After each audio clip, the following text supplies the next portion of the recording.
તો ભાવનગરના મહુવાથી ચાલતા હની ટ્રેપનો પર્દાફાશ થઈ ગયો છે। પત્ની પાસે હની ટ્રેપ કરાવતા પતિની કરતૂત સામે આવી ગઈ છે। પત્નીએ જ કર્યો ગેંગનો પર્દાફાશ। 30 થી વધુ લોકો કરાવવામાં આવતી હતી હની ટ્રેપ। 60 થી 40 નો રેશિયો નક્કી કરાઈ લોકોને ફસાવવામાં આવતા હતા। લોકોને ફસાવી અંદાજે 5 કરોડ રૂપિયા પડાવ્યા હતા। 2 ડોક્ટર સહિત 12 થી વધુ લોકો પાસે રૂપિયા પડાવ્યા હતા।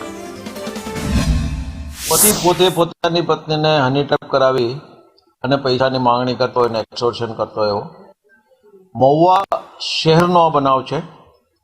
महुआनी एक गैंग छे जे 60-40 तरीके प्रख्यात छे। शुं काम छे खबर नथी, पण जाणवा एवुं मळे छे के हनी ट्रेपना 60% पैसा गैंग लई जाय अने 40% पैसा जे दीकरीनो उपयोग थयो होय एने आपवामां आवे छे। एवी कंईक वातो संभळाय छे। दीकरो एना पतिनी करतूत जाणतो હતો એટલે તરત જ હોટલ છોડીને જતો રહ્યો। 5 જ મિનિટમાં જતો રહ્યો। એના પતિ અને 8-10 ગેંગના માણસો હોટલ ઉપર આવે છે અને પૂછે છે કે ત્યાં બોલાવેલા માણસ ક્યાં ગયો? તો કે એ તો જતો રહ્યો। તો કે જવા કેમ દીધો? એ તો મોટો બકરો હતો, એના બાપ પાસેથી 50 લાખ પડાવવાના હતા અને તારે એની સામે બળાત્કારની ફરિયાદ કરવાની હતી। એટલે દીકરી ના પાડે છે એટલે હોટલ પાગરણમાં જ દીકરી ઉપર એનો પતિ દ્વારા હુમલો કરવામાં આવે છે, એને મારવામાં આવે છે।